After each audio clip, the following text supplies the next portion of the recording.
The FIFA World Cup 2022 is almost drawing to a close. There are only two more games remaining. The third place playoff between Croatia and Morocco, and the grand final, Argentina versus France. In the course of this World Cup, we have seen plenty of upsets. Many teams have crashed out, including some who are touted as the favourites. When a team crashes out of the FIFA World Cup 2022, heads do roll. In the case of the managers of the national team, it is no different. In this video, I am going to tell you who are the managers so far who have decided to step down in the aftermath of the FIFA World Cup 2022. There are some big names, there were some expected names. One or two more may be joining the list after the end of the final, because if one team doesn't win the final, then heads will roll as well. So, if you have to look at the highest casualty from this FIFA World Cup 2022, you cannot look past Brazil's Tite. The Seleção Canaria were favourites to win the 6th World Cup title, but shockingly in the quarterfinal against Croatia, they lost 2-4 on penalties. In the extra time period, Brazil had taken a 1-0 lead thanks to a superb goal from Neymar. But unfortunately, Bruno Petkovic for Croatia leveled the score up, and that is why it was 1-1, went into penalties, and Croatia won that. Because of Brazil's failure to win the 6th World Cup title, Tite decided to step down as the manager of the Brazilian national team. So what is Tite's legacy if you have to look at it? Unfortunately, his time with the Brazil team has coincided with two quarterfinal exits in 2018 and 2022. In 2018, they lost to Belgium in the quarterfinals, which was a very, very big thing indeed. An own goal from Fernandinho and Kevin De Bruyne were simply fantastic. Even here, in the most heartbreaking circumstances, 2022, they were dumped out by Croatia. But Tite will forever be remembered for having 15 captains in 19 games in 2018 when he started in 2016 in his 32-year coaching career. Remember, he also took a break because he wanted to study modern football as well. So he took a sabbatical from coaching. When he came back, there were some radical changes. 2018 in particular, 19 matches, 15 different captains. It could be Neymar, it could be someone else at a particular point in time. It was really, really volatile. Call this the musical chairs? Tite mastered that. But Tite will be remembered for helping Brazil win the Copa America title for the first time after 12 years. It happened in 2019, and it was a great thing because Brazil are the South American giants as well as the world giants. For them, having not won the Copa for 12 years was very, very galling indeed. So Tite leaves with a very mixed record. Brazil Copa title, but unfortunately at the World Cup stage, he could not ensure Brazil won the 6th title. Louis van Gaal, not only he decided to retire, but he faced the full fury of Lionel Messi during the quarterfinal against Argentina. Even in that game, Netherlands came back from the dead with Wout Weghorst scoring 2 goals towards the fag end. But Lionel Messi and Argentina held their nerve, and Louis van Gaal had to step down. He anyway had said that he was going to retire from coaching because of his ill health, and also because he had served a very long time in different clubs.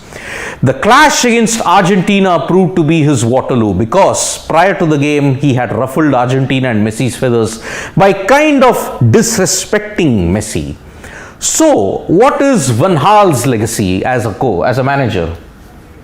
Well, he has been part of many big clubs. Bayern Munich, Barcelona, Manchester United and Ajax. You name them, he's been at the helm for a certain period of time.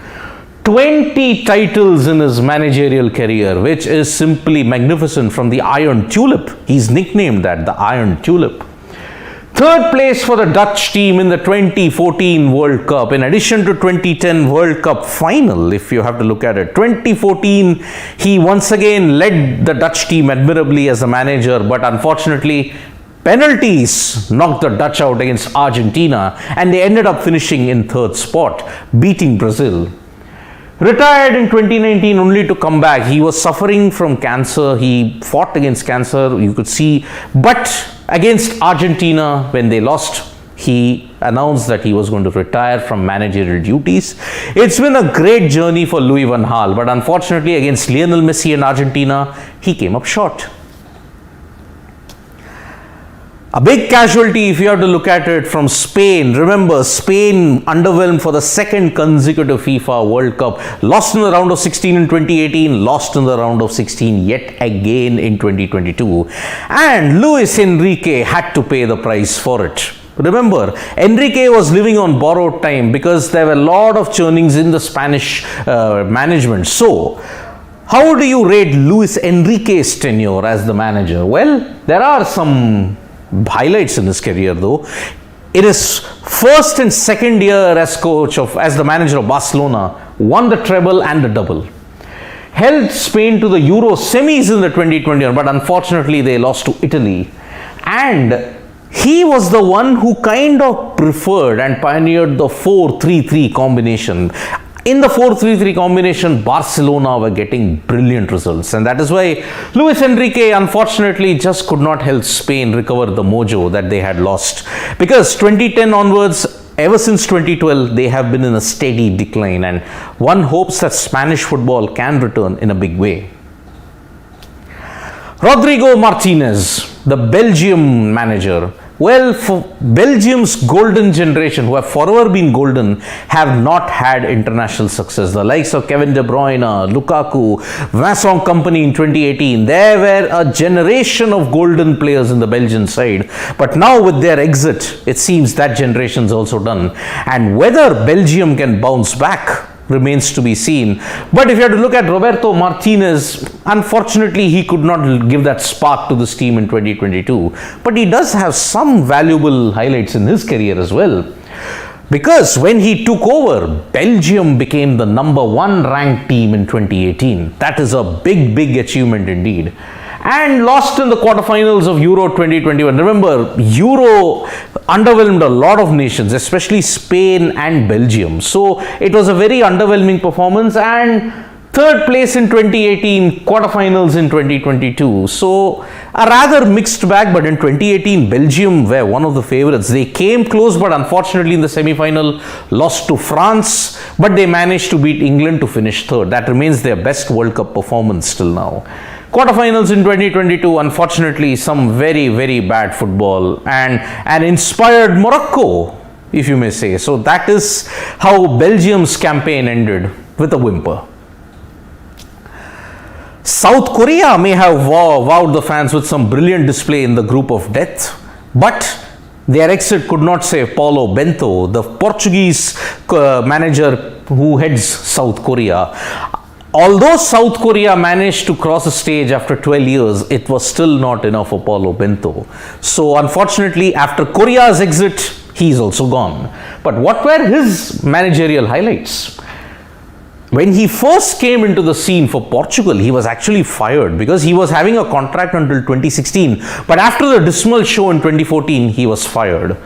He helped South Korea qualify for the round of 16 after 12 years, which is a very good thing. And remember, Portugal, Ghana, Uruguay and South Korea, this was the group in which they were in a very tough group.